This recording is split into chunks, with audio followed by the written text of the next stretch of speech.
तो ये थी हमारी कुछ स्थानीय खबरें। अंतर्राष्ट्रीय खबरों को जानने के लिए चलेंगे नेशनल स्टूडियो। आइए जानते हैं आज की कुछ प्रमुख अंतर्राष्ट्रीय खबरों को, लेकिन उससे पहले एक नजर आज की हेडलाइंस पर। अमित शाह और अजीत डोभाल की मीटिंग कश्मीर में टारगेट किलिंग की बढ़ती वारदातों के बीच क्या है इसके मायने। पंजाब में 424 लोगों की वीआईपी सुरक्षा फिर होगी बहाल, कोर्ट ने लगाई आप सरकार को फटकार।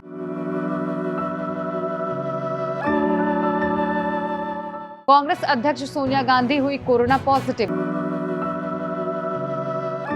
हरियाणा कांग्रेस के एमएलए छत्तीसगढ़ शिफ्ट, राज्यसभा चुनाव को लेकर बारेबंदी, 3 विधायक नहीं आए, कुलदीप बिश्नोई पार्टी से नाराज। पाकिस्तान को 3 टुकड़ों में बांट देंगे भारतीय, इमरान खान की धमकी पर भड़के शहबाज शरीफ। भारत को रूस दे रहा सस्ता तेल, पाकिस्तान ने मांगी मदद तो कर दिया अनसुना। सोना फिर पहुंचा 29,000 के करीब, मिल रहा 5,594 रुपए सस्ता। केके की मौत को लेकर पोस्टमार्टम रिपोर्ट में बड़ा खुलासा, वक्त पर सीपीआर मिलने से बच सकती थी जान।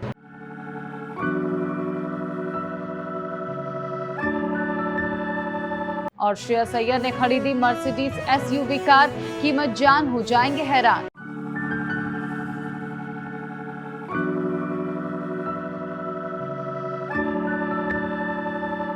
जम्मू कश्मीर में टारगेट किलिंग की बढ़ती वारदातों ने सरकार की टेंशन बढ़ा दी है। उस पर हालात काबू करने का चौतरफा दबाव है। विपक्ष ने सरकार को इस मुद्दे पर घेरना शुरू कर दिया है। इसी को देखते हुए गुरुवार को गृह मंत्री अमित शाह ने राष्ट्रीय सुरक्षा सलाहकार अजीत डोभाल से मुलाकात की। शुक्रवार को भी इस संबंध में हाई लेवल मीटिंग होनी है। 15 दिन से भी कम समय में यह इस तरह की दूसरी बैठक होगी। इसमें जम्मू कश्मीर के उपराज्यपाल मनोज सिन्हा के अलावा केंद्र सरकार और केंद्र शासित प्रदेश के वरिष्ठ अधिकारी हिस्सा लेंगे। जम्मू कश्मीर में हाल ही में टारगेट किलिंग के मामले में बढ़ोतरी हुई है। आतंकियों ने चुन चुनकर गैर मुस्लिमों को निशाना बनाया है। इसने कश्मीरी पंडितों और गैर मुस्लिमों में दहशत पैदा की है। कश्मीरी पंडित कर्मचारियों के सामूहिक पलायन की तैयारी की खबरें भी आने लगी हैं। ये विरोध के तौर पर ऐसा कर रहे हैं।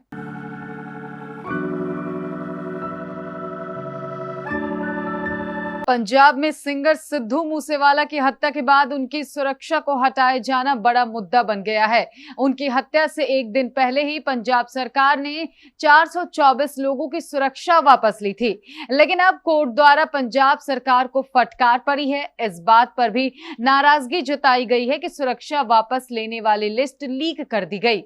अभी के लिए कोर्ट ने 424 लोगों की सुरक्षा फिर बहाल करने का फैसला किया है। 7 जून से उन सभी की सुरक्षा फिर बहाल हो जाएगी।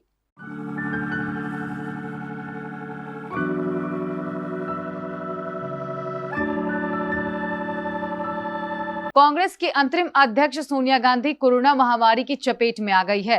कांग्रेस प्रवक्ता रणदीप सुरजेवाला ने इसकी पुष्टि की है। सुरजेवाला ने बताया कि पार्टी अध्यक्ष सोनिया गांधी कोरोना संक्रमित हो गई है। सुरजेवाला ने बताया कि सोनिया गांधी को हल्का बुखार और कुछ लक्षण थे। कोविड टेस्ट में रिपोर्ट पॉजिटिव आई है। सुरजेवाला ने आगे बताया कि सोनिया गांधी ने खुद को आइसोलेट कर लिया है। उन्हें आवश्यक चिकित्सा दी जा रही है।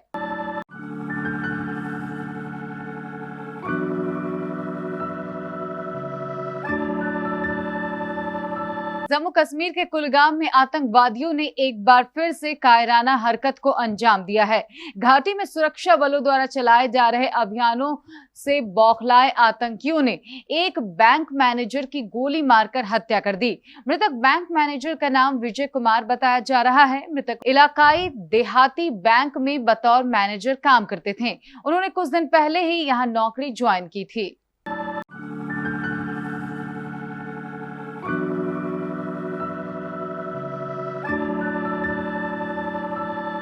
हरियाणा में राज्यसभा की 2 सीटों पर 10 जून को होने वाले मतदान से पहले कांग्रेस ने अपने विधायकों की बारेबंदी शुरू कर दी है। हरियाणा से कांग्रेस के 31 में से 28 विधायक गुरुवार दिल्ली पहुंचे। आदमपुर के विधायक कुलदीप बिश्नोई हाई कमान के बुलावे के बावजूद नहीं आए। दिल्ली पहुंचने वाले विधायकों की बैठक पार्टी के सीनियर नेता केसी वेणुगोपाल ने हुड्डा निवास पर की। 3 बजे पार्टी हरियाणा प्रभारी विवेक बंसल भी विधायक से मिले। उसके बाद 28 विधायकों को पहले बस से एयरपोर्ट लाया गया। उसके बाद उन्हें विमान से छत्तीसगढ़ की राजधानी रायपुर रवाना किया गया।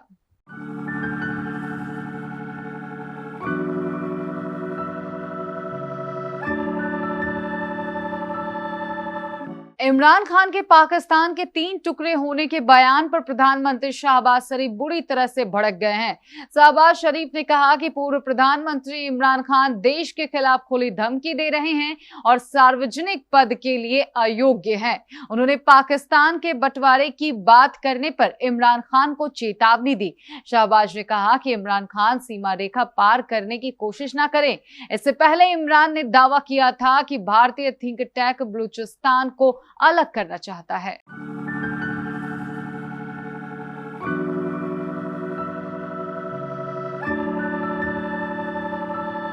पाकिस्तान गंभीर आर्थिक संकट से जूझ रहा है। इस बीच रूस यूक्रेन युद्ध ने उसके लिए और मुश्किलें पैदा कर दी है। पाकिस्तान में गेहूं की किल्लत हो गई है। रूस पर आगे पश्चिमी प्रतिबंधों के कारण वो चाहकर भी उससे तेल और गेहूं का आयात नहीं कर पा रहा है।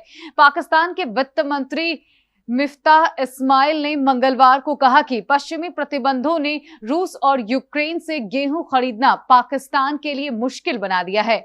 उन्होंने कहा कि रूस से गेहूं खरीदने के लिए पाकिस्तान ने युद्ध से पहले ही अनुरोध किया था, लेकिन अभी तक रूस ने उनके पत्र का कोई जवाब नहीं दिया है।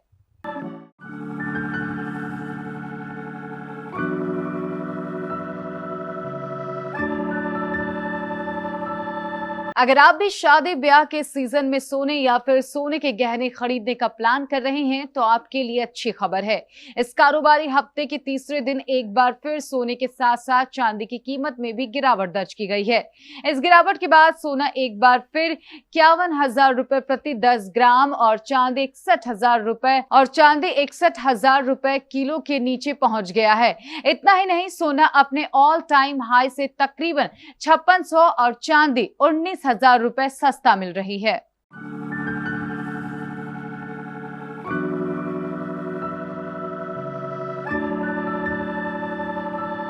मशहूर सिंगर केके की मौत को लेकर बड़ी जानकारी सामने आई है।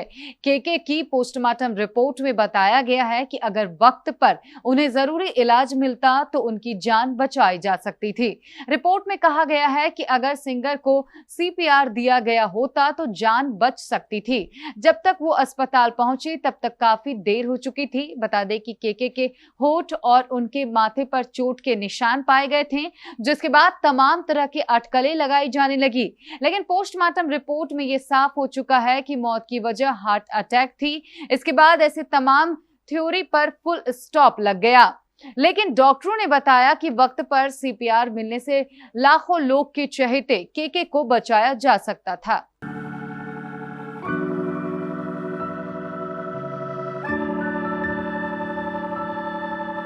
टीम इंडिया के बल्लेबाज और कोलकाता नाइट राइडर्स के कप्तान श्रेयस अय्यर ने एक शानदार मर्सिडीज AMG G63 4मैटिक SUV खरीदी है। अय्यर ने SUV खरीदने की तस्वीरें मुंबई के एक कार विक्रेता ने शेयर की है। इस मर्सिडीज की कीमत 2,45,00,000 रुपए है। सोशल मीडिया पर तस्वीरें साझा करते हुए लैंडमार्क कार्स मुंबई ने लिखा, भारतीय क्रिकेटर श्रेयस अय्यर को एक नई मर्सिडीज बेंच G63 खरीदने के लिए बधाई।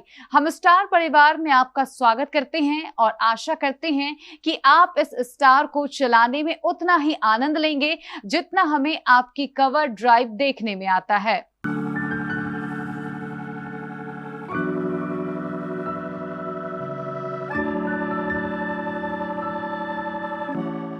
अंतर्राष्ट्रीय खबरों के बाद स्थानीय खबरों को जानने के लिए चलेंगे प्राइम स्टूडियो।